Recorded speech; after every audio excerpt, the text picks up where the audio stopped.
or an executive, and what you're starting to realize is that transformation that you had initiated in your organization, which is a key and strategic transformation, or it's a large project that you presumed is going to take 6 or maybe tops 8 months, it's now been year and a half. And it's not only that, the end of the project is nowhere in sight, and the people are actually actively, some of them are actually derailing it. Thousands and thousands of hours have been spent on trying to get this initiative completed. You've sent several, messaging, communication on this particular initiative, how important it is. You've had multiple town halls explaining how important this initiative is. However, this project is not happening, or this in transformation is not happening. Hello, my name is Fahim Karim, and I'm an employee engagement expert, and I work with companies that are faith and value-based, and I help them in creating a safe container. These are companies that are small and medium-sized, and faith-based, I mean like companies like Chick-fil-A, and value-based, I mean companies like that are healthcare providers or technology, things that they provide products that are really valuable and beneficial to people. So the way I work with these companies is that I create a safe container for the employees and everyone in the organization, where managers and employees get to express their opinion without any fear and without being put down. Managers get to lead and listen, and employees truly get to feel a part of the organization and be able to share their opinion and feel that they're contributing to the success of that organization. And the company gets to continue to grow, retain their best talents, and at the same time, benefit from the innovation those talents are going to be providing, because they feel empowered within the organization. So the one tip that I want to share today with you it has to do with asking, right? As a leader, a lot of times we miss out on this big opportunity when we're launching these big initiatives or transformations, or when we're in the midst of it, is taking the time to sincerely ask the team and the stakeholders, what will it take to make this a success? And this is something I had shared on my weekly vlog this week, and I'm just giving you additional information on which you might be able to benefit greatly by taking into these simple considerations. So by asking, it's not just about asking your team. There's a little bit more to it. For example, let's say you're a manager and you have inherited this team, or a leader, you have inherited this team. This wasn't a team that was reporting to you before. And it may be that the previous manager or the previous leader was not as open to listening, was not as open to asking the team as to what their thoughts and opinion is, how to make this transformation a success. So even though you may be asking, the employees or the ones who are reporting to you, or the ones who are the stakeholders that you're expecting to get genuine feedback from, they may not be open to giving you that information because of the past experience. They might have shared it, but they were put down. No, I don't want to hear that. No, that's not. No, we got this. So first you have to analyze what was their experience with the previous leader. And if you see the meeting after meeting, you're asking for people to speak up and share their thoughts on what will make this transformation, what will help to put it back on track.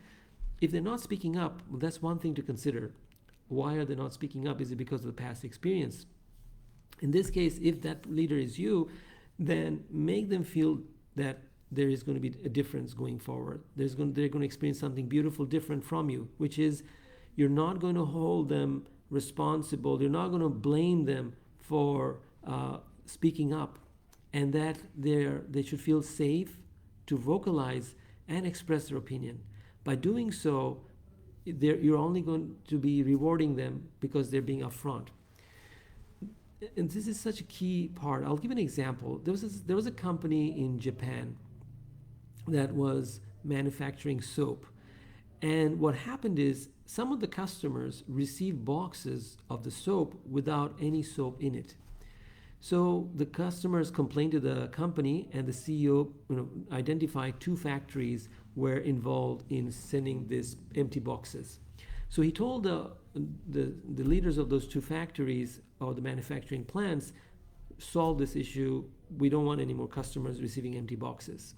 So one of the leader, let's say plant A, rather than asking the employees, he decided the best solution was to hire some technology experts on how to scan the machine, scan all the boxes electronically. And so they spend a lot of money and a lot of time and resources to put all those electronic controls in that literally scans all those boxes as they pass by. And if they see a box that's empty, and then the system automatically moves those boxes aside. Whereas for plant B, the manager, the leader of the plant, decided to call a meeting. And he called and asked the employees who were actually involved in this work. And he said, this is the problem we have. The problem we have is that the customer is getting empty boxes. How may we solve this problem? And so it turned out one of the employees, the factory workers, has such a simple solution. He said, all I need is 2 giant fans. Those fans that we use in the summer when it's too hot, it just keeps rotating, right? So he said, all we need is 2 giant fans. What are the giant fans got to do with it? He said, when those boxes are going through the conveyor belts, and so any box that doesn't have a soap and the fan is blowing the air, is just going to make that box fall off. Problem solved, right? No thousands of dollars spent, just like few dollars for these 2 big fans, and problem is solved. So that's the power of asking your team, power of making them feel empowered, making them feel safe. So the first thing is not just about asking, making sure they feel safe. Do everything you can to make them feel safe, that they're not going to be penalized for speaking up, for vocalizing it, what is in their mind. Because the more they vocalize, the more they share, the better it is, because then they will be, and by you listening and incorporating the feedback is actually going to help you in getting this transformation done. The number 2 tip I want to share is asking them, how can I support you? Once you've asked them, okay, what can we do? Second thing is, how can I support you, right? Oftentimes, people don't want to speak up because they're thinking, okay, if I speak up, he's just going to dump this on me and I'm not going to be able to do this because I have a lot of other projects I'm working on and I don't have the capacity, right? So by asking them, how can I support you? You are offering them a genuine support. And that person might say, well, I would love to help, but what I need is, if I go to this team, they're not going to listen to me. So I need you to let them know that I have the authority to get this project done. So that's maybe giving them, recognizing them and giving them the full authority to implement. Or it may be that the person is working on multiple projects and that some of them need to be reallocated or maybe not even pursued because it's not important, because this is the most important project. So please leave me a comment. I'd love to hear from you. What are some of the challenges that you are facing in implementing the transformation in your organization, or the most important project or a difficult project you're trying to implement? What are some of the challenges you're facing? I'd love to hear from you. So leave me a comment below. If you like what you heard today, connect with me here in Facebook in our business page so that you don't miss out on any single strategies and tips that I share every week, and that and so that you are always connected with me. And look forward to hearing from you. Leave me a comment, and I will try to answer them as best as I can.